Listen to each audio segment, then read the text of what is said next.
حضرت یوسف جیل سے باہر آئے. جب جیل سے باہر آئے تو جو وقت کا بادشاہ تھا اس نے حضرت یوسف علیہ السلام کو اپنے پاس بلایا اور کہنے لگا. اس نے جب حضرت یوسف نے خواب کی تعبیر بتا دی نا تو بڑا خوش ہوا بادشاہ. اس نے اپنے قریبی ساتھیوں میں اس کو شمار کر لیا, جس طرح کبینہ نہیں ہوتی ایک اپنے جڑے قریبی بندن. اس نے وقت کے بادشاہ نے حضرت یوسف کو اپنے قریبی ساتھیوں میں شمار کر لیا, شامل کر لیا. اور پھر اس کے بعد حضرت یوسف کو وزیر خزانہ کا عہدہ دے دیا گیا. کون سا وزیر خزانہ کا عہدہ حضرت یوسف علیہ السلام کو دے دیا گیا. 13واں سپارہ ہے وما ابرئ. وزیر خزانہ کا عہدہ دے دیا گیا.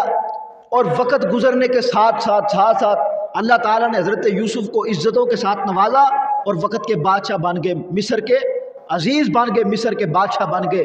اور جب تخت پر بیٹھے تو حضرت یوسف علیہ السلام نے اتنے خوبصورت انداز کے ساتھ اپنی عقل, فہم و فراست کے ساتھ نظام کو چلایا اور زرعی نظام کو اس طرح سیٹ کیا کہ جب 7 سالوں کے بعد قحط آیا تو پوری دنیا کے لوگوں کے پاس غلے ختم ہو گئے, لیکن مصر میں ابھی تک غلہ موجود تھا.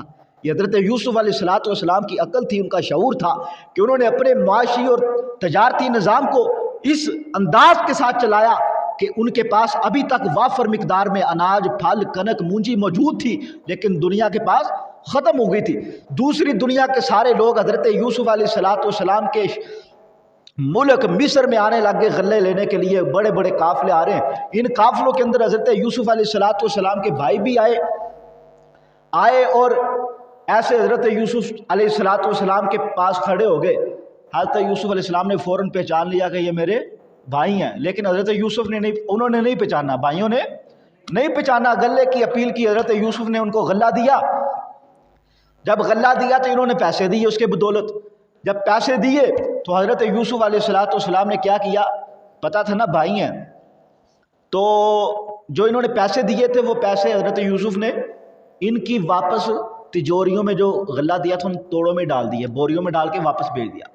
جب حضرت یوسف علیہ السلام کے بھائی غلہ لے کر واپس پہنچے گھر بابا یعقوب علیہ السلام کے پاس, تو کہنے لگے ابا جان وہ جو اچھا جب یہ غلہ لے کے گئے تھے نا واپس, تو حضرت یوسف نے ان سے پوچھا آپ کا ایک بھائی بنیامین بھی تھا, آپ کا ایک بھائی بنیامین ہے؟ انہوں نے کہا جی ہے. تو اس کو نہیں لے کے آئے؟ کہا جب اگلی دفعہ آؤ گے نا تو اس کو ساتھ لے کے آنا ہے, اس کو ساتھ لے کے آنا ہے.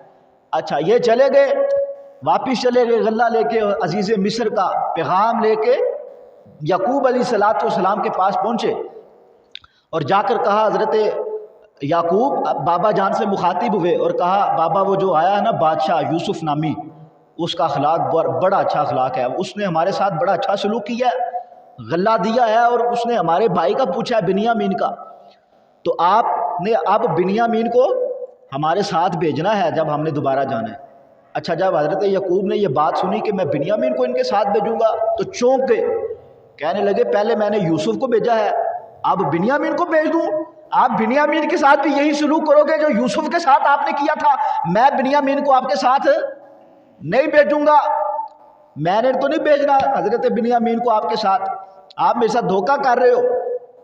اچھا جیسے ہی انہوں نے یہ بات کی تو انہوں نے وہ غلہ کھولا اناج دکھانے کے لیے. ان بھائیوں کو بھی نہیں تھا پتا کہ پیسے حضرت یوسف نے واپس ڈال دیے ہیں. تو جب انہوں نے غلہ کھولا تو وہ پیسے بھی اندر. کہا یعقوب دیکھو اس بادشاہ نے پیسے بھی واپس کر دیے ہیں, غلہ بھی دے دیا ہے, اناج بھی دے دیا ہے, اب آپ کو بنیامین کو بھیجنا پڑے گا. اس کا سنا ہے, اس نے پیغام بھیجا ہے کہ بنیامین کو اگلی دفعہ آؤ تو لے کر آنا ہے. پھر آخر حضرت یعقوب نے ایسے نہیں ان کو پھر مانے نہیں, لیکن کہا کہ قسم اٹھاؤ. کیا کرو؟ ان سے حلف لیا, قسمیں اٹھائیں بھائیوں سے, سگے بیٹوں سے, کیونکہ وہ حضرت یوسف کا صدمہ ابھی تک باپ کو نہیں بھولا تھا. قسمیں اٹھائیں, حلف لیا. بیٹوں سے حلف لینے کے بعد حضرت یوسف علیہ السلام کی طرف روانہ ہو گئے. کچھ عرصے کے بعد جب دوبارہ گئے تو بنیامین بھی ساتھ تھا.